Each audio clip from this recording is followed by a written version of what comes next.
வணக்கம் நண்பர்களே. லைன்ஸ் மீடியாவுக்கு நீங்கள் அளித்து வரும் ஆதரவுக்கு மிக்க நன்றி. தொடர்ந்து எங்களுடன் இணைந்திருங்கள். லைக் பண்ணுங்கள், சப்ஸ்கிரைப் பண்ணுங்கள், நண்பர்களுக்கு பகிருங்கள். நாம் இணைந்து பயணிப்போம். லைன்ஸ் மீடியா தமிழ் உறவுகளுக்கு வணக்கம். இன்றைய அரசியல் களம் நிகழ்ச்சிக்கு தங்களை அன்போடு வரவேற்கிறோம். நான் வணக்கண்ணா. வணக்கம் சின்னா. இன்னைக்கு சீமானாருடைய தொடர்ந்து இந்த அரசியலில் வந்து நீங்கள் ஏன் தனித்து நிற்கிறீங்க, நீர்த்து போயிடுவீங்க அப்படின்னு சொல்லிட்டு நிறைய பேருடைய குரல் இருக்குது. இதுக்கு ஒவ்வொரு முறையும் ஒரு விளக்கம் கொடுக்குறாரு. நேற்று அதை பற்றி விளக்கம் கொடுத்துருக்காரு. இது எந்த மாதிரியான ஒரு போக்குதலை உருவாக்கும் அரசியல் களத்தில்? சமீபத்தில் நடந்த பேட்டியில் தான் திரும்ப அழுத்தமாக சொல்லியிருக்காரு. அதில் ரொம்ப ஒரு முக்கியமான வார்த்தை சொன்னார். அதாவது நான் கூட்டணி வச்சோம்னா தம்பிமார்கள் என்ன கொண்டு விடுவாங்க அப்படிங்கிற ரேஜி சொல்லியிருக்காரு. ஒரு நகைச்சுவையாக சொல்கிறாருன்னு வைங்களேன்.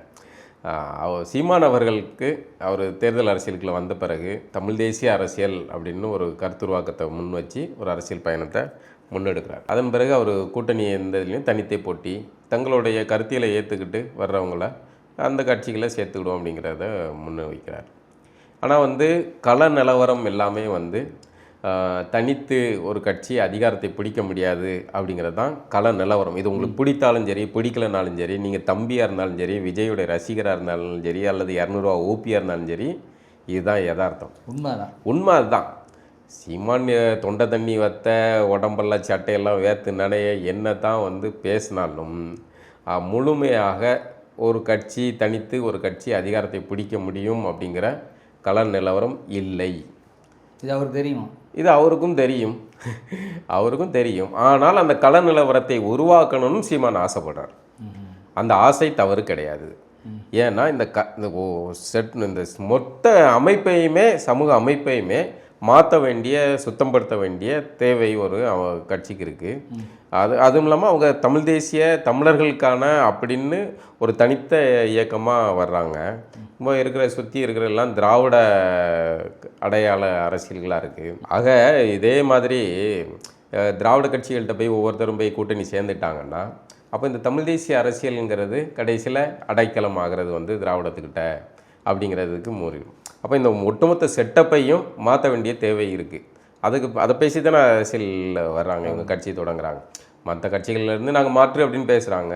பழையபடி மாற்றுன்னு சொல்லிட்டு அதே மாதிரி நாங்கள் கூட்டணி திருமாவளவன் போய் நிற்கிற மாதிரி, வைகோ நிற்கிற மாதிரி, எல்லாம் வேல்முருகன் நிற்கிற மாதிரி, இப்படி ஒவ்வொருத்தரும் போய் நிற்கிற எல்லாருமே தமிழ் தேசிய களத்தில் ஆமாம் பேசி தான் அவங்க அப்படின்னா அப்போ அந்த நம்பிக்கையே இந்த தனித்த தமிழர்களுக்குன்னு ஒரு தனித்த அரசியல் அதிகாரம் நோக்கி வர்ற பசங்களோடைய நம்பிக்கையை சிதைச்சிருவோம் அப்படின்னு சீமான் நினைக்கலாம். இப்போ நமக்கு உங்களுக்கு எனக்கு தெரிகிற அரசியல் சீமானுக்கு தெரியாதா?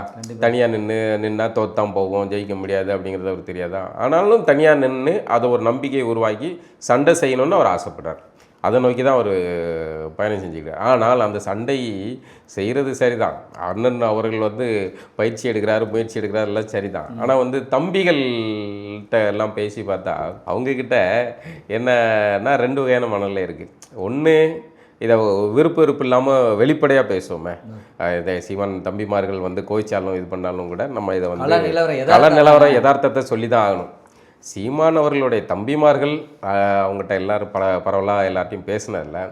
எல்லாருக்குள்ளேயுமே தனித்து போட்டிட்டு நம்மளால் வெற்றி பெற முடியாது, சட்டசபைகளை போக முடியாது அப்படிங்கிற யதார்த்தத்தை உணர்ந்திருக்காங்க. அதனால் இந்த 26 தேர்தல் நமக்கு சாதகமான தேர்தலாக இருக்குது அப்படின்னா அது அதிமுக அணியோ இல்லை விஜய் அணி அந்த மாதிரியான ஒரு டீமாக ஃபார்ம் ஆனோம்னா நம்ம உள்ளே போக முடியும். அதன் பிறகு நம்ம உள்ளே போய் செஞ்சு அதை ஒரு இதை உருவாக்கி மக்கள்கிட்ட இந்த பசங்க நல்லா செய்கிறாங்க அப்படிங்கிற தேர்தலுக்காக மட்டுமாவது அண்ணன் கூட்டணி வைக்கலாமே, திரும்ப ஒரு தமிழ் தேசியம் பேசுகிறாங்க, தப்பு கிடையாதுன்றாங்க எல்லாரும். இப்படி ஒரு எண்ணத்தை இந்த தம்பிமார்கள்ட்ட இருக்கு. ஆனால் அதே சமயம் எங்கள் அண்ணன் ஒரு முடிவு எடுத்தா அவர் கூட நாங்கள் கடைசி வரைக்கும் நின்று சண்டை செய்யணும் அப்படிங்கிற எண்ணத்தையும் சொல்கிறாங்க. எல்லாரையும் சாட்டிஸ்ஃபை பண்ண முடியாது. ஆமாம், இல்லை அதாவது இந்த ஸ்பாட்டன் வீரர்கள் படம் பார்த்தீங்களா, 300 பருத்தி வீரர்கள், பிரமாதமான அரசியல் படம். அந்த படத்தில் இப்படி தான் கடைசியில் அந்த துரோகிகளால் எல்லா குறுக்கு வழிகளையும் காட்டி கொடுத்துரும். ஆனால் நாம் தோற்று போகணும்னு தெரியும் அவங்க. ஆனாலும் கடைசி வரைக்கும் நின்று சண்டை செய்வாங்க. அதை மாதிரி சீமான் அவர்கள் வெற்றி பெறாரோ தோக்குறாரோ இல்லையோ அவரு கூட அண்ணன் கூட நிற்கணும் அப்படின்னு தம்பிமார்கள் விரும்புகிறாங்க. அவர் கூட நிற்கணும், நம்ம இந்த தேர்தலில் போட்டிட்டா அந்த பணம் செலவு பண்ண வேண்டியிருக்கும், இது பண்ண வேண்டியிருக்கும், இதெல்லாம் இழப்பு அப்படிங்கிறலாம் தெரியுது. இழப்பு உங்களோட தேர்தலில் போட்டிக்கிறது நோக்கம் என்ன? சட்டசபைக்குள்ள போகணுங்கிறது தானே, வெற்றி பெறணுங்கிறது தானே. ஆனால் நீங்கள் தோற்றே போவீங்க அப்படின்னு தெரிஞ்சே போட்டியிடணும் அப்படிங்கிற சூழல் வரும்போது கூட இவர்கள் ஆமாம் நிற்போம் அப்படின்னும் நிற்கிறாங்க. அதான் அதை வந்து என்ன சொல்லுவாங்களே அது ஒரு இது இதே பெரிய ஓட்டெல்லாம் பிரித்து அண்ணனே வந்து திமுகவை ஜெயிக்க வச்சிடறாரு. அவரே ஒரு முறை சொல்லியிருப்பாரு என்னதான் திமுக ஆமாம் அவங்க ஜெயிக்காங்க அப்படிங்கிறது யதார்த்தம், அது உண்மைதான். அதுதான் இவர்களுடைய வாக்குகள் பிரிக்கப்படலைன்னா அது வந்து அதிமுக வெற்றி பெறதுக்கான தேர்தலாக இருக்கும். இவர்களுடைய வாக்குகள் பிரியறதுனால அங்கே போகுது. அதுக்காக வந்து இவங்க வாக்கு தேர்தலை போட்டிட்டனால தான் திமுக ஜெயிக்கணும், அப்போ இவங்க போட்டியிடாமல் இருக்க முடியுமா? யாரோ ஒருத்தர் ஜெயிக்கிறதுக்காக நாம் தமிழர் கட்சி நடத்துகிறாங்க, இவங்க ஜெயிக்கிறதுக்காக நிற்கிறாங்க. மக்களுடைய ஆதரவு முழுமையாக கிடைச்சா இவங்க வெற்றி பெற போகிறாங்க. இவங்களுக்கு கொஞ்சம் கொஞ்சமாக தான் அந்த படிப்படியாக நீங்கள் பார்த்தீங்கன்னா நாம் தமிழருடைய வளர்ச்சி ஆரம்பத்தில் 0லேருந்து 1, 4 அப்படின்னு கூடிக்கிட்டே தான் வருது. இப்போ 8 மேலே பெரிய விவாதம் பண்ணுற அளவுக்கு இன்னைக்கு நாம் தமிழர் தவிர்க்க முடியாத இதாக இருக்குங்க. அன்றைக்கி மற்றவங்க கூட போட மாட்டாங்க, அவ்வளோ வன்மமாக இருந்தாங்க திராவிட ஊடகவாதிகள். நாம் தமிழர் பேர் வந்துடக்கூடாதான், தமிழருங்கிற பேர் வந்துடக்கூடாதான், நாம் திராவிடர்னு வச்சா கூட போட்டுருப்பாங்க போல, இல்லை நாம் தெலுங்கர்னு வச்சுருந்தா போட்டுருப்பாங்க. சார் நாம் தமிழர் தான் பிரச்சனை, திமுகவோட பெரிய கட்சியாகிட்டு இருக்கு. ஆமாம், நாம் தெலுங்கர் அப்படின்னு வச்சுருந்தா தமிழர் தான் பிரச்சனை, தமிழர் தான் பிரச்சனை. தமிழ்நாட்டை பொறுத்த வரைக்கும் திராவிட கட்சிகளுக்கு தமிழருங்கிற அடையாளம் தான் பிரச்சனை. அது இல்லை, அது வந்து இவர்கள் நாம் தமிழர்னு வேறு சொல்லிட்டாங்கல்ல, அது வந்து ரொம்ப அதனால தான் வந்து அவர்களுடைய பேரெல்லாம் வந்து அதில் போடவே மாட்டாங்க. அதை அந்த போட்டியிலே இல்லை சார். நீங்கள் அப்படி அதாவது ஒருத்தனை வந்து உதாசீனப்படுத்துறது. அவன் இவ்வளோ நாள் சரி எந்த கட்சி தனியாக நின்று இன்றைக்கி திமுக நிற்குமா? நான் இத்தனை வருஷமாக அதிகாரத்தில் இருக்கீங்க, இத்தனை ஆயிரம் கோடி சொத்துக்கு ஊசி வச்சுருக்கீங்க, உங்களால் தனித்து போட்டியிடுறதுக்கு தெம்பு இருக்கா சொல்லுங்கள் பார்ப்போம். திமுக தனித்து போட்டியிடுமா? நான் கேட்கேன். மற்ற கட்சிகள்லாம் விடுங்க, அதெல்லாம் சில்லற கட்சிகள். அதிகாரத்தில் இருந்து இத்தனை செல்வாக்கூட வந்து நீங்கள் வந்து திராவிட ஸ்டாக்கு, திராவிட மாடல், திராவிட ஆட்சி என்ன திராவிடன்ட்டு உருட்டுறீங்கல்ல, நீங்கள் தனியாக நின்று போட்டிட்டு இந்த திராவிடத்தை கொண்டு போய் அந்த நாற்காலில் உட்கார வச்சுருங்க பார்த்துரும். முடியாதுல்ல? முடியாது. அதுக்காக தான் நீங்கள் இத்தனை குட்டிகளையும் சேர்த்து வச்சுட்டு ஒரு தேர்தல் கூட்டணியாக வச்சுக்கிட்டு போட்டிட்டு எல்லாருக்குள்ள வாக்குகளையும் எல்லாருக்கும் கொடுப்போம்ல, அதுக்காக தான் நீங்கள் எங்கள் அதிகாரத்தை கொடுக்குறீங்க, நீங்கள் தான் போய் உட்காந்துருக்கீங்க, வேறு யாருக்கும் கொடுக்குறீங்க. அதான் திருமாவளவன் கட்சியிலேருந்து அர்ஜுன் கேட்டார். உடனே இவங்க கட்சியில் இருக்கவங்க கேட்குறதுக்கு திமுக கோச்சிக்கணும்னு இவங்க அனுப்புகிறாங்க. இப்படி உலகத்தில் இப்படி ஒரு மட்டரகமான ஒரு அடிமை மனநிலை உண்ட ஒரு கட்சி உண்டாங்க. டைம் வரும்போது கேட்பாங்க, என்னங்க நீங்கள் உங்கள் கட்சிக்காரன் உங்களுடைய கோரிக்கை தானேங்க பேசுகிறான். திருமாவளவன் முதல்வராக வேண்டும் அல்லது திருமாவளவனுக்கு அதிகாரத்தில் பங்கு வேண்டும், ஆட்சியில் பங்கு வேண்டும்ங்கிற கோரிக்கை திருமாவளவனுடைய கோரிக்கையா இல்லையா? இதுக்கு முன்னாடி எழுப்பியிருக்காரா இல்லையா? அந்த கோரிக்கையை எழுப்பினவரை எதுக்கு நீங்கள் கட்சி விட்டு தூக்குனீங்க? எதுக்கு சஸ்பெண்ட் பண்ணீங்க? அவ்வளோ அறிவாலை அடிமையா? ஏன் அப்படி ஆகணும்? யதார்த்தம் தானே ஆகுது. திருமாவளவனுடைய கோரிக்கை ஏங்க அதை வந்து திருமாவளவனை அதிகாரத்தில் அமர வைத்து பார்க்க வேண்டும்னா ஆசைப்பட்டாரு அர்ஜுன். நீங்கள் அதை வந்து தவறு, எஜமானர்கள் கோவிச்சு கொள்வார்கள், விசுவாசிய நம்மளுடைய முதலாளிகள் கோவிச்சுக்கிடுவாங்க அப்படின்னு நீங்கள் உங்களுக்காக பேசினவரை அனுப்பிட்டீங்க. முடிஞ்சு போச்சா? அப்போ எங்கே வந்து நடக்கும்? எங்கே இவங்க அதிகாரத்தை பகிர்ந்து கொடுக்காங்க? மற்றவர்களுடைய வாக்குகள் எல்லாம் பயன்படுத்தி அதிகாரத்தில் உட்காடுறாங்க. அப்படி தான் எங்கள் ஆட்சி நடந்துக்கிட்டு இருக்குது. அதில் சீமான் மட்டும் வந்து தனித்தே போட்டிட்டு அதிகாரத்தை பிடிச்சிட முடியுமானா இன்றைய கல நிலவரத்தில் இது வாய்ப்பு இல்லை. இன்னும் ஒரு பல தேர்தல்கள் பார்க்க வேண்டியிருக்கும். மக்கள்கிட்ட ஒருவேளை யார் கண்டா 26லே வந்து இன்றைக்கி இப்போ சீமான் பேசுகிறதெல்லாம் பார்த்து நான் ஒரு தூய்மை பணியாளர் அக்கா வந்து பேசினாங்களே அந்த கண்ணகி நகரில், அண்ணா நீ பேசினா எங்களுக்காக நீ பேசுகிறதான் கேட்குது அப்படின்னு சொல்கிறாங்கல்ல. இது அது ஒரு சான்று. அடித்தளத்தில் இருக்கிற மக்களிடம் சீமான் போய் சேருகிறார். ஏன் திருமாவளவன் பேசுன்னு சொல்லலை அந்த அக்கா? ஏன் திருமாவளவன் எதிராக மாறி நிற்காரு. அதிகார நாற்காலியில் அமர்ந்தவுடன் அந்த மக்களுக்கு எதிரான நாற்காலில் அரசியலை பண்ணுறாரு. அந்த போராட்டத்தை வந்து எப்படிலாம் மடைமாத்துறாங்க? தூய்மை பணியாளர்கள் வந்து அடுத்தடுத்து குலத்தொழிலாக மாறிடுமா? எந்த தூய்மை பணியாளர்களாக குலத்தொழிலாக என் பிள்ளை எனக்கப்புறம் என்னுடைய இந்த தூய்மை பணியை, குப்பையல்ற பணியை என்னுடைய பையன் செய்வான், அதன் பிறகு அவனுடைய பையன் செய்வான் அப்படின்னு எந்த தூய்மை பணியாளர் இன்றைக்கு எங்களுடைய வாழ்வாதாரத்துக்கு இதாக இருக்குது அப்படின்னு அவர்கள் பேசினாருங்க. அதை எவ்வளோ அழகாக வந்து அரசுக்கு விசுவாசமாக மடைமாற்றினார்கள். அந்த இடத்துல தான் சீமான் அங்கே வந்து நிற்கிறார். சீமானை வந்து அந்த அக்காவுடைய குரல் வந்து ஒரு சாட்சி. நீ பேசுனா கேட்குது அப்படின்னு சொல்கிறாங்களே, இந்த சென்னை பாஷையில் பேசுகிறாங்க. நீ பேசுனா கேட்குதுண்ணா, நான் உன்னுடைய எல்லா கண்ணிலையும் வீடியோலாம் பார்த்துருக்கேன், நீ பேசினா தான் எல்லாரும் பார்க்குறாங்க கேட்குறாங்க அப்படின்ட்டு. அப்போ இந்த மாதிரியான ஒரு போய் சேர்றது, சீமான் போய் சேர்ந்து யார் கண்டா அரசியல் என்னென்னலாம் நடக்கும்? இலங்கையில் வந்து 2 அதிகார கட்சிகளுக்கு நடுவில் ஒரு இடதுசாரி கட்சி அதிகாரத்தை பிடிக்கணும் யாருன்னு நினைச்சீங்களா? மக்கள்கிட்ட நீங்கள் சொல்கிற மாதிரி அவர் வந்து மக்கள்கிட்ட இந்த மாதிரி பேசி பழக்கம் அதை சீமான மாதிரி இருந்ததுனால தான் அவர் அந்த அளவுக்கு. ஆனால் அப்படி ஒரு சூழல் நடக்கலாங்க, என்ன ஒன்று நடக்கலாம். நம்ம அந்த அளவுக்கு ஏன் போவானே? அவர் வந்து ஒரு அரசியல் இதை வந்து உருவாக்கணும்னு நினைக்கிறாரு. மொத்த தமிழர்கள்ட்டையும் அல்லது தமிழர்கள் அல்லாதவர்கள்ட்டையும் ஒரு தமிழ் தேசிய புரிதலை உருவாக்க விரும்புகிறார். அது வந்து அதை நோக்கி அவர் பயணம் செய்கிறார். பயணத்தில் வந்து அவரை கேட்காரு, நான் தோற்று போனால் நீ உனக்கு ஏதாவது பிரச்சனையா, என் சட்டை பிடிச்சி கேட்க போறியா அப்படின்னு கேட்காரு. அவர் ஜெயிக்க விதத்தில் உனக்கு அவ்வளோ ஆசையான்னு கேட்குறாரு. அது கேட்காரு. அந்த கேள்வியில் என்னென்னா, இவ்வளோ நாள் பேசிக்கிட்டே இருக்காங்க இந்த இவர்கள் நாம் தமிழர் கட்சியை சார்ந்தவர்கள். ஒரு சட்டசபைக்குள்ளே போனால் தான் ஒரு கட்சி, தேர்தல் கட்சி ஒரு குறிப்பிட்ட பீரியடில் ஒரு வளர்ச்சியை நோக்கி போகணும். அது அவங்களுக்கு ஒரு உத்வேகமாக இருக்கும், உத்வேகத்தை கொடுக்கும். மீண்டும் மீண்டும் சண்டை, பயிற்சி, முயற்சி அப்படின்னு இருக்கிறது ஒரு சோர்வையும் கொடுக்க தானே செய்யணும். வெளிப்படையாக சொன்னால் தம்பிமார்களுக்குள்ள ஒரு சோர்வும் இருக்க தான் செய்யுது. அண்ணன் வந்து போகிற ரூட்டு சரியா அப்படிங்கிற ஒரு சந்தேகமும் இருக்க தான் செய்யுது. அதை வெளியே சொல்ல முடியாது. அதை உள்ளுக்குள்ளே அழுகிற வெளியே சிரிக்கிறங்கிற மாதிரி தம்பிமார்களுடைய நிலைமை இருக்குது தான். அது உண்மை தான். ஆனால் அவருடைய அரசியல் பிடிச்சிருக்கு. ஆமாம், ஆனால் வேறு வழி இல்லை. வாழ்வோ சாவோ அண்ணன் கூட நிற்கிறேன் அப்படின்னு தம்பிமார்கள் சொல்கிறாங்க. என்ன ஆனாலும் சரி, அவர் கையை பிடிச்சி வந்துட்டோம், அண்ணன் எடுக்கிற முடிவு சரியோ தப்போ அவர் கூட நிற்போம் அப்படின்னு நிற்கிறாங்க. இடையில வந்து அதிகாரத்தை பார்க்கணுன்னு ஆசைப்படுறவங்க அணி மாறுறாங்க. அதுதான் நடக்குது. அப்போ தொடர்ந்து வந்து சீமான் வந்து ஆட்சிக்கே வராத, கட்சி வெளியில் பொது வெளியிலே வராத விஜயை தொடர்ந்து விமர்சனம் பண்ணுறதுக்கான காரணம் என்ன? இது பொது வெளியில் வந்து இவர் எதுக்கு ஸ்டாலினை பார்த்தாரு அப்படின்னு நிறைய கேட்குறாங்க. அவர் தொடர்ந்து டெய்லி வந்து விஜயை விமர்சனம் டெய்லி விஜய் அவர் என்ன தேடி பத்திரிகையாளர்களுக்கு கேட்காங்க, வாயை கிளறி விடுறாங்க. அவர் வந்து அதுக்கு பதில் சொல்கிறாரு. அணில்னு அணில் ஏன் வந்து அங்கிள்னு பேசுது, அணில் ஜங்கல் தானே பேசணும். அதாவது சீமான் வந்து தான் ஒரு வசனகர்த்தா அப்படிங்கிறத வாய்ப்பு கிடைக்கும் போதெல்லாம் ப்ரூவ் பண்ணுறாப்புல. அவர் அறியாமே அது வந்துடுதுங்க, உடனே வருது. அது சிலருக்கு தான் அந்த திறமை உண்டு. உடனடியாக வந்து அதிலேருந்து நம்ம எல்லாம் அணில் தானே பேசியிருந்தோம். அணில் ஜங்கல்லாம் மிக்ஸ் பண்ணுறாரு பாருங்க. இப்படி விமர்சனம் விஜய் பண்ணிட்டா நாளைக்கு எப்படி விஜய் கூட சேர்ந்து நீங்கள் வாய்ப்பில்லை ராஜாங்கிறது தான் இல்லையா? வாய்ப்பில்லை ராஜா அப்படின்னு அவர் வேணான்னு சீமான் சொல்லிடுறாரா? அப்படி எடுத்துக்கலாமா? இருக்கலாம். அவர் வந்து திராவிடமும் தமிழ் தேசியமும் இரு கண்கள் கருவாட்டு சாம்பார் மாதிரி தான். அப்போ அது தேவையே இல்லை அப்படிங்கிற மாதிரி நேரடியாக மோதி வெறும் தமிழ் தேசியம் தான் என்னுடைய கொள்கைன்னு சொல்லி இருந்தால் ரெண்டு பேரும் ஒன்று சார் வாய்ப்பு இருந்திருக்கலாம். அது அவர் எதிர்பார்ப்பு அப்படி சொல்லியிருந்தால் இந்த முதல்ல இதே வந்திருக்காதுல்ல, முரணே வந்திருக்காதுல்ல. தம்பி ரோட்டுக்கு அந்த பக்கம் நில்லு, இந்த பக்கம் நில்லு, குறுக்க நின்றா அப்படிங்கிற பேச வேண்டிய அவசியம் இல்லை. அது இல்லாமல் விஜய் தான் தேவையில்லாமல் சீமான உரண்டை இழுத்து ஆரம்பித்தது விஜய் தான். அதை முதல் கூட்டத்தில் அப்படி ஆரம்பித்து வச்சார். அதுக்கப்புறம் அடுத்தடுத்து போகுது. இப்போவும் வந்து பத்திரிக்காரங்க கேட்குறாங்க, அதனால் பதில் சொல்லிட்டாரு. அதுவும் வந்து இந்த 2வது கூட்டத்துலேயும் கூட சிங்க கதையை சொல்லி சீமானை தான் வந்து சிண்டி விட்டார்.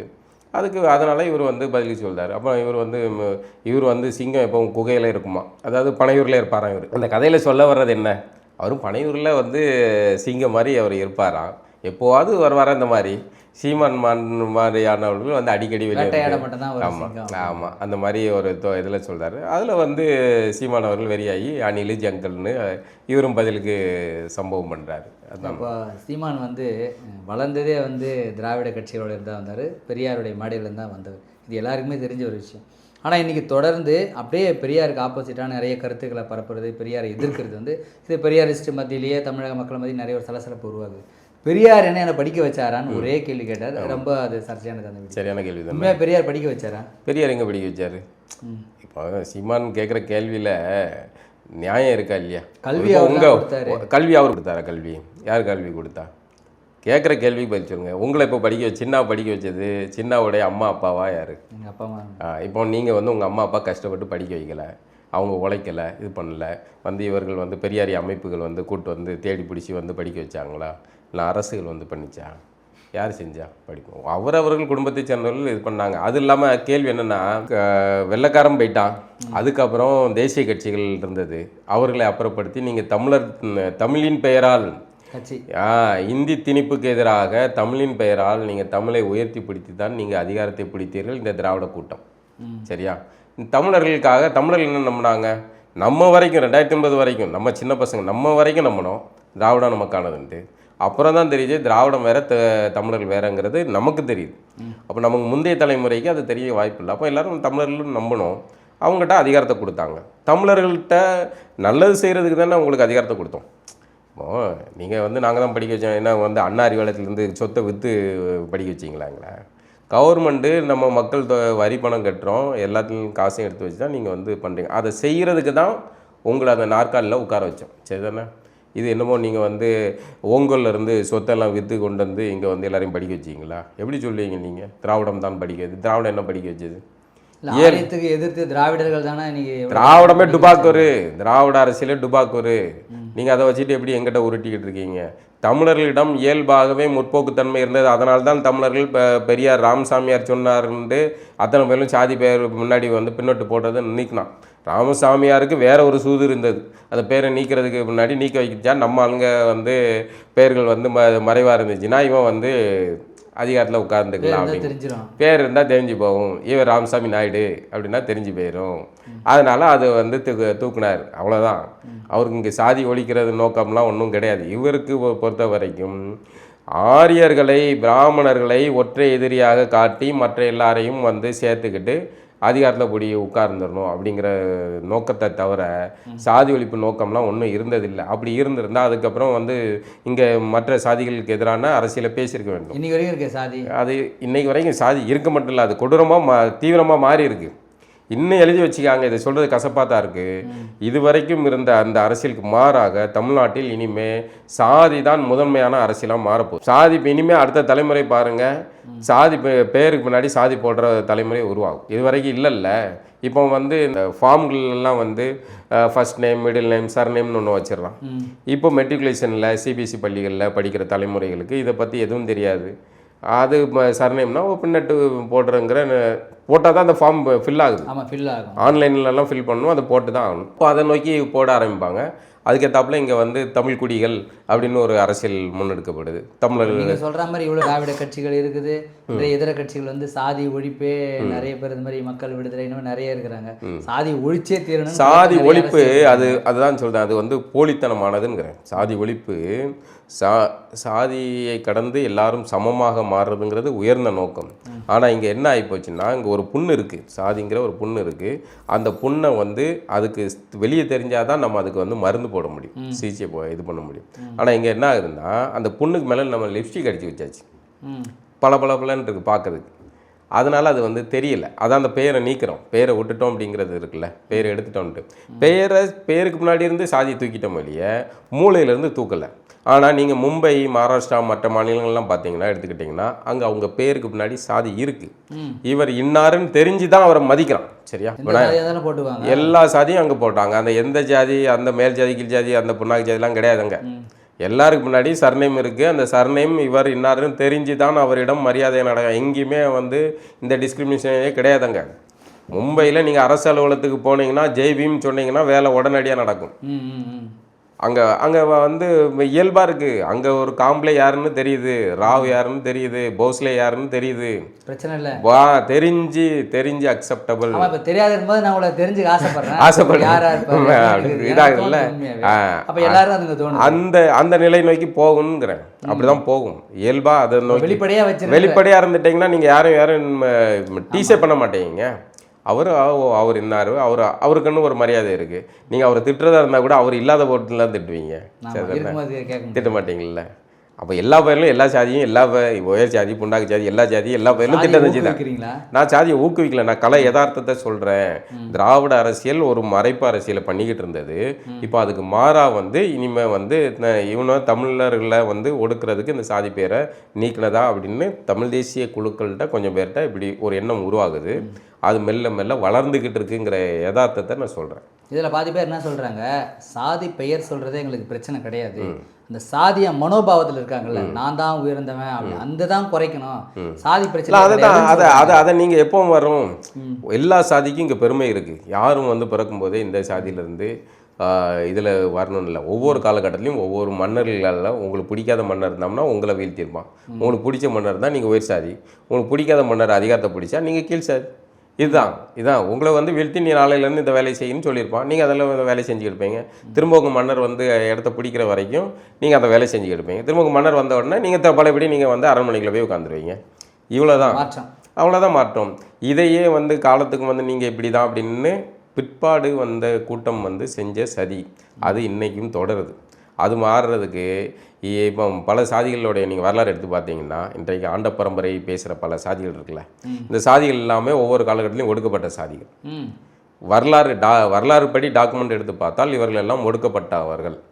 இவங்க ஒடுக்கப்பட்டதை மாற்றணும், தாங்கள் ஒடுக்கப்பட்டதை மாற்றணும் அப்படிங்கிறதுக்காக அவங்க அதுக்கு ஒரு வரலாறை வந்து உருவாக்குறாங்க. அடிப்படையில் ஒரு மனித மனநிலை என்ன, நீங்கள் உங்களை உயர்வாக கருதணும். அதானே சரி தானே? நீங்கள் யாரை விடவும் கீழானவர்கள் இல்லை. அதுக்கு நீங்கள் என்ன கதை எழுதினாலும் சரிங்கிறேன்னா, அந்த கதை உங்களை உங்கள் உளவியல் உங்களை மேலானதாக காட்டுது, நம்புது அப்படின்னா நீங்கள் அது சரிங்க. உங்களுக்கு ஒரு மன்னரே இல்லை சார், ஒரு மன்னர் டுபாக்கு ஒரு மன்னரை பிடிச்சி இவர் தான் எங்கள் மன்னர் அப்படின்னு நீங்கள் சொல்கிறீங்கன்னு வைங்களேன், சரிதான்ங்கிற உங்களுக்கு பாசிட்டிவான உத்வேகத்தை அது கொடுக்குது. ஏய் எங்களுக்கு மன்னர் இருக்காண்டா, இங்கே என்ன உளவியல், நான் வந்து கீழானவன் இல்லை அப்படிங்கிறத பொது சமூகத்துக்கு இன்னொருத்தவங்க சொல்ல விரும்புகிறாங்க. அப்படி சொல்லும்போது அது தீவிரமாகி நான் இங்கே மன்னர், இவர் மன்னர் பயில்வலை இன்றைக்கி வந்தால் சோத்துக்கு சிங்கி அடிக்கணும். இல்லை லைனில் வா, எந்த மன்னர் காலம்லாம் முடிஞ்சு போச்சு, ஆட்சி முடிஞ்சாச்சு, ஜனநாயக ஆட்சி நடந்து, ஜனநாயக மன்னர்கள் வேறு இருக்காங்க, அது வேறு.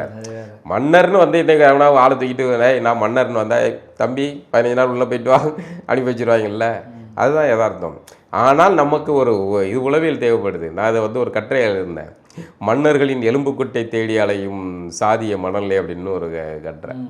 ஆண்ட பரம்பரைன்னு நம்ம காட்டிக்கிறதுக்காக ஒவ்வொருத்தரும் தங்களுடைய மன்னர்களுடைய எலும்புக்கூடை தேடி பயணிக்கிறதா அது அந்த கட்டுரை பயணிருக்கு. இது ஒரு உளவியல். இதை யோசித்து பார்த்தா அந்த எலும்புக்கூடை தேடி பயணிக்கிறது சரின்னு தான் இப்போ தோணுது. ஏன்னா அவன் தன்னை மேம்படுத்தி காட்டுறதுக்காக சொல்கிறான். இப்படி இன்றைக்கு தங்களை வந்து ஆண்ட பரம்பரையாக சொல்கிற பல சாதிகளும் ஒவ்வொரு காலகட்டத்திலையும் வெள்ளையர்கள் காலம் உட்பட அவர்கள் ஒடுக்கப்பட்டிருந்தார்கள். அதை மேம்படுத்துறதுக்காக தங்களுக்கு வந்து பல விஷயங்கள் இப்படி இருக்க சொல்லி பொது தளத்தில் தங்களை மேம்படுத்தி காட்டி கொண்டார்கள். ஒடுக்கப்பட்டவங்க இருக்காங்க. ஆமாம் ஆமாம், எல்லா வகையிலும் ஒடுக்கப்பட்டவர்கள் இருக்காங்க. அவர்களை வந்து தங்களை மேம்படுத்தி காட்டுறதுக்காக சொல்லி கடைசியில் அவங்க அது சாதி வெறியனாக மாறிதான். தன் சாதியை இவர் இந்த சாதியிடம் வந்து பிரித்து காட்டுறதுக்காக தங்களுக்குன்னு ஒரு புது கதைகள் எழுதி ஒரு வரலாறை உருவாக்குறாங்க. அப்புறம் அந்த வரலாறையே சொல்லி கடைசியில் அதுக்கப்புறம் அது வந்து சாதி வெறி மனநிலையாக மாறிடுது. இப்படி தான் இது நடந்ததுன்னு வைங்களேன். அதன்படி சீமானவர்கள் இன்றைக்கு சொல்கிறது பெரியாரை படிக்க வச்சாருங்கிற கேட்குறாரு. அவங்கவுங்க குடும்பத்தை சேர்ந்தவர்கள் படித்தா பிள்ளைங்கள நல்லா படிக்க வைக்கணும்னு நினச்சாங்க. பல ஒன்றுமே பண்ணலன்றீங்களா தமிழ்நாட்டுக்கு? பெரியார் அன்றைய பீரியடில் நம்ம அதுதான் பெரியாரை இன்னைக்கு சீமான் சொல்ல மாதிரி வெறும் மண். சீமான் பல மேடைகள் பெரியார் மேடைகளில் பேசினார், இன்னைக்கு மண்ணுங்காரு. அது ஆழ்ந்து பார்த்தா அப்படி தான் தோணுது. ஏன்னா அவருக்கு முன்னாடி இருந்த ஒரு நுண்ணரசியல் தமிழர்களே அப்படி தான் உருவாக்கியிருக்காருன்னு தோணுது. மேலோட்டமாக பார்த்தா ஒரு சோசியல் ரிஃபார்மர் அப்படிங்கிற ஒரு தோட்டது அந்த அளவோடு வச்சுருந்தா மரியாதை. நீங்கள் சகட்டு மேனிக்கு தமிழர்களுக்கு வந்து ஒன்றுமே கிடையாது, உங்களுக்கு அறிவே கிடையாது, உங்களுக்கு நாங்கள் தான் இது பண்ணோம் வச்சோன்னு நீங்கள் ஆரம்பிக்கும் போது தமிழன் தன்னோடைய வரலாறு சொல்ல வேண்டிய நிர்பந்தத்துக்கு உள்ளாகிறான். அவன் சொல்ல தான் செய்வான். அப்போ எங்களுக்கு முன்னோர்கள் இவ்வளோ பேர் இருந்தாங்க, இவங்கெல்லாம் இவ்வளோ செஞ்சுருக்காங்க அப்படிங்கிறத அவன் சொல்ல தான் செய்வான். அப்போ பெரியார் மண் ஆயிடுறாரு. அதில் இருந்தால் அந்த சீமான் அவர்களுடைய கோபம் வருது. அப்போ இதனை தொடர்ந்து நிறைய பேர் சொல்கிறாங்க, கிறிஸ்துவம் தான் எனக்கு கல்வி கொடுச்சிது, கிறிஸ்துவம் தான் எனக்கு மருத்துவம் பார்த்துச்சு அப்படின்னு சொல்கிறாங்க. அப்போ பெரியார் கொடுத்தாருன்னு ஒரு பக்கம், இந்த பக்கம் சொல்கிறாங்க கிறிஸ்தவ மிஷினரிஸ் தான் எனக்கு கல்வி கொடுத்துச்சு அப்படின்னு. எனக்கு பெரியார் கொடுத்தாரா இல்லையாங்கிறத கூட நான் வந்து அதை ஏற்றுக்கிட மாட்டேன். ஆனால் கிறிஸ்தவ மிஷினரிகள் கொடுத்ததை நான் ஒத்துக்கிடுவேன்.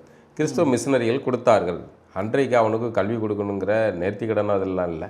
அவன்கிட்ட இயல்பாகவே வந்து மதத்தை பரப்பணுங்கிற நோக்கம் இருந்தது. அப்போ நீ என் மதத்துக்கு வந்தால் நான் உனக்கு கல்வி கொடுக்குறேன் அப்படிங்கிற இது. மதத்துக்கு வராதவர்களுக்கும் கல்வி கொடுத்தாங்க, எல்லாருக்கும் கல்வி கொடுத்தார்கள், அதை மறுக்கவே முடியாது. இப்போ சீமான் அவர்கள் வந்து கிறிஸ்தவ இளைஞர்கள்ட்டையோ அல்லது கிறிஸ்தவ அந்த மக்களிடம் வந்து இஸ்லாம் தடா ரஹீம் வந்து இஸ்லாமியர்கள்ட்ட பேசுகிறதுக்கான உரையாடலை உருவாக்குனார்ல. இப்போ சேசராசு அவங்க தலைமையில் வந்து கிறிஸ்தவர்கள்கிட்ட தமிழ் தேசிய கருத்தியலை பேசுகிறதுக்கான ஒரு உரையாடல் ஏற்படுத்துகிறாங்க. இதில் எல்லாம் வந்து நல்ல ஆரோக்கியமான இதுதான். உரையாடல் ஒரு சலசலப்பை உருவாக்க வேண்டும், பதில் கிடைக்காது. அப்போ தான் வரும். சீமான் மீது 1000 பேருக்கு குற்றச்சாட்டு இருக்குது. சீமானை வந்து கேள்விகளால் திணறடிக்க வைக்க வேண்டும். அதுக்கு யாருனாலும் வா அப்படின்னு கேள்வி கேட்குறதுக்கு கூப்பிடுறாங்க. எந்த தலைவர்கள் இன்றைக்கி அப்படி கூப்பிட முடியும் சொல்லுங்களேன்? இதை திராவிட அரசியல் பேசுகிறாங்களே, வாங்கப்பா கேள்வி கேளுங்களேன் அப்படின்னு. இவர்களுக்குன்னு சின்ன சின்ன குழுக்கள் வச்சுருப்பாங்க. பெரியாரிய அந்த கழகம் இந்த கழகம்லாம் வச்சுருப்பாங்க. அவங்க பேசிவிடுவாங்க. திராவிட கட்சி அதிகாரத்தில் இருக்கிற கட்சி இப்படி வந்து ஒவ்வொரு தட்டியும் பேச சொல்லுங்களேன் பார்ப்போம். முதல்ல பேசுகிறதுக்கு திராணி இருக்கா, சரக்கு இருக்கா? கிடையாது. உரையாடல், என்னிடம் ஒரு தவறு இருக்குது, சரி இருக்குது, ஏதோ ஒன்று பேசினா நீ உனக்கு என் மேலே விமர்சனம் இருக்குது அப்படின்னா அதை களையிறதுக்கு உரையாடல் தான் சாத்தியமாகும். அதை இப்போ வந்து சீமான் செய்கிறார். இஸ்லாமியர்களிடம் அது வந்து நல்ல வெற்றியானது. இப்போ கிறிஸ்தவர்கிட்ட நடத்துகிறாங்க. இப்படி வரிசையாக ஒவ்வொரு இதையும் ஒருங்கிணைச்சி பயணம் செஞ்சுக்கிட்டு இருக்காரு. இதனால் அவர் வந்து தனித்து போட்டிட்டா நமக்கு சாத்தியமாகுங்கிற நம்பிக்கையில் இருக்கலாம். கிறிஸ்தவத்தில் என்ன சொல்கிறாங்க, நீங்கள் வந்து என்னை கிறிஸ்டினாக மாற்றி தானே எனக்கு கல்வி கொடுத்தீங்க, இப்போ உங்களுக்கு ஒரு வேலை நடக்குது இல்லை, இது எப்படி நீங்கள் கல்வி கொடுத்தா நீங்கள் வந்து நான் சேவை செஞ்சேன்னு எப்படி நீங்கள் வெளியே சொல்லிக்கிறீங்க அப்படின்னு கேட்குறேன். இல்லை, அவங்க மதத்துக்கு சேவை செஞ்சாங்க.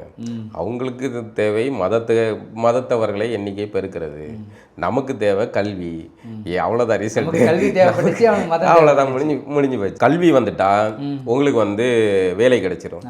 வேலை கிடைச்சிட்டா உங்களுக்கு பொருளாதாரம் வந்துடும். பொருளாதாரம் வந்தால் நீங்கள் வந்து எவனையுடைய கீழையும் இல்லை, அடிமை மணல் இல்லை, யார்கிட்டையும் வந்து கை கட்டி நிற்க வேண்டிய அவசியம் இல்லை. முடிஞ்சு போச்சு. கல்வி எல்லாத்தையுமே உங்களுக்கு கொடுத்துருங்க. கல்விக்கு அவன் மதத்தை வச்சு கொடுத்தானே, எப்போ எதை வச்சு கொடுத்தானே, பொறைக்கு கொடுத்தானே, எது கொடுத்தானே தேவை. இன்னைக்கு வந்து பேசிக்கலாம் ஜங்கிகள்.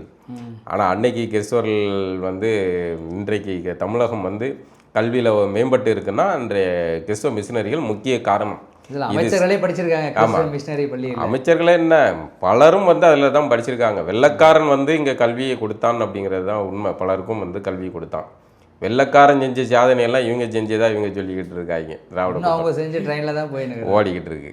அப்படியே அதனால் இந்த பயணம் வந்து சீமான் அவர்களுடைய பயணம். நம்ம ஓவராலாக ஒரு கூட்டணி வைக்க மாட்டேன் அப்படின்னு தனித்து பயணிக்கார். அது 2 வகையான கருத்துக்கள் இருக்குது. வெற்றி சாத்தியம் இல்லை, ஆனாலும் அண்ணன் கூட நிற்போம் அப்படின்னு தம்பிமார்கள் மனதை இரும்பாக்கிட்டு மனதை கல்லாக்கிக்கிட்டு கூடவே பயணிக்கார்கள் அப்படிங்கிறது தான் யதார்த்தம். மீண்டும் நிகழ்வு சந்திப்போம்னா. நன்றி, வணக்கம்.